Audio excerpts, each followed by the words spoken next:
नमस्कार दर्शक बंधु तू राजा मु राणी सीरियल देखिए जबरदस्त सीन अच्छी एबे राज रानी को निज हाथ में रोसई करी खाइबा को देले। हाँ दर्शक बंधु आज पूरा वीडियोटी को टिकनिक कर देखिले सब किछि जानि परिबे। एबे दर्शक बंधु आपण मानकर प्रिय सीरियल तू राजा मु राणी सीरियल देखिबा को पाइबे जे रानी रोसई करबा को जाउथिबे तापरे राज कहबे तमे एठी बस मु जाई रोसई करूची तापरे रानी कहबे राज तम द्वारा से सब हेबनी मु जाई करी देबी तापरे राज कहबे तमे मते किछि कम भावनी रानी मु गोटे मास्टर शेफ तापरे राज चकुली करिवे चकुलटी पोड़ी जीवो तापरे राज सेही आणरे हाथ मारी चकुली करुथिबे राज को गालटा कुंडे हेबो राज सेही हाथ को गाल सेही हाथ रे गाल को कुंडे देले से आण तांको गाल रे लागी जीवो तापरे रानी राज को देखी हसीबे तापरे राज रानी को कहबे कौन हैला हसुछ कौन पाई तापरे रानी कहबे तम गाल रे ना चकुली रो आण लागी तम द्वारा ना ठीक से काम हबनी तापरे रानी तळको ओल्हौथिबे राज कहबे अरे तमे काहे कि ओल्हौछ तळको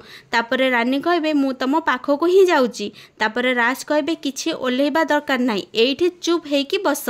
तापरे रानी कहबे ठीक अछि तमे ताहले मो पाखको आस तापरे राज रानी को पाखको जिबे रानी तांको निज हाथ रे टावल ले तांको गालरू सेही चकुली आण को पोछि देबे।